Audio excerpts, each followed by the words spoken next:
ಹೇಗಿದ್ದೀರಾ? ಚೆನ್ನಾಗಿದ್ದೀವಿ. ನಿಮ್ಮ ಹೆಸರು? ಗಂಗನಮಯ್ಯ ಅಂತ, ಗಂಗರಾಜು ಅಂತ ಕರೀತಾರೆ ಇಲ್ಲಿ. ಹೌದಾ? ಎಷ್ಟು ದಿನದಿಂದ ಇಲ್ಲಿ ಇದೆ? ನೀವೆಲ್ಲ ಟೆಂಪಲ್ ನೋಡ್ಕೊಳ್ತೀರಾ? ಏನು ನಿಮ್ಮ ಟೆಂಪಲ್? ಸೆಕೆಂಡ್ ಜನ್ರೇಷನ್ ಇಲ್ಲಿ. ಹೌದಾ? ಏನು ಮಾಡ್ತಾ ಇದ್ದೀರಾ ಇಲ್ಲಿ ಟೆಂಪಲಲ್ಲಿ? ದೇವಿ ಕೆಲಸ ಏನಿರುತ್ತೆ, ಸೇವೆ ಇರುತ್ತೆ, ಮಾಡ್ತಾ ಇರ್ತೀವಿ. ಹೌದೇನು? ಓಕೆ. ನಮ್ಮ ತಂದೆ ಮಾಡ್ತಿದ್ರು, ಇವಾಗ ನಾವು ಮಾಡ್ತಾ ಇದ್ದೀವಿ. ಇಲ್ಲಿ ಟೆಂಪಲ್ ಬಗ್ಗೆ ನಿಮಗೆ ಯಾವುದೋ ಒಂದು ಸ್ಟೋರಿ ಇದೆ ಅಂತ ಹೇಳಿದ್ರಲ್ಲ, ಏನದು ಹೇಳಿ ಸ್ವಲ್ಪ. ಅಂಬರೀಷ್ ಅವ್ರು ಬಂದರು, ಓಕೆ. ಒಂದು ಸಾಂಗ್ ತೆಗಿಬೇಕು ಹ್ಞೂ ಅಂತಂದರು. ಹ್ಮ್. ಸಾಂಗ್ ತೆಗಿಯೋದಕ್ಕೆ ನೋಡಿದ್ರು, ಹ್ಞೂ 9 ಲಕ್ಷ ಕೊಟ್ಟಿದ್ರು. ಒಂದು ಸಾಂಗ್ ತೆಗಿತೀವಿ, ದೇವಸ್ಥಾನ ಅಭಿವೃದ್ಧಿ ಆಗಲಿ ಅಂದರು. ಹ್ಞೂ ಸ್ವಾಮಿಗಳು, ತಿರುಚಿ ಸ್ವಾಮಿಗಳು ಹ್ಞೂ ಹೇಳಿದ್ರು, ಹ್ಞೂ ಇಲ್ಲ ಸ್ವಾಮಿ ಕೇಳ್ತೀನಿ ದೇವಿನ ಅಂದರು. ಅವ್ರು ದೇವಿ ಭಕ್ತರು, ಅವರು ಹ್ಞೂ ದೇವಿ ಕೇಳಿದ್ದಕ್ಕೆ ಬೇಡ ಅಂತ. ಅದೇ ಬಿಡಿ. ಬೇಡವಂತೆ ದೇವಿ ಹೇಳಿದಾಳೆ, ಬೇಡ.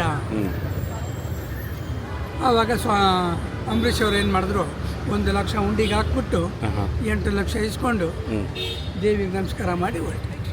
ಒಳ್ಳೇದಾಯಿತು. ಅದಕ್ಕೆ ಒಳಗಡೆ ಫೋಟೋಗ್ರಫಿ ವಿಡಿಯೋಗ್ರಫಿ ಏನೂ ಅಲೌಡ್ ಇಲ್ಲ. ಒಳ್ಳೇದಾಯಿತು. ಮಾಡಿದ್ದಾರೆ. ಯಾ ಕರೆಕ್ಟೇ.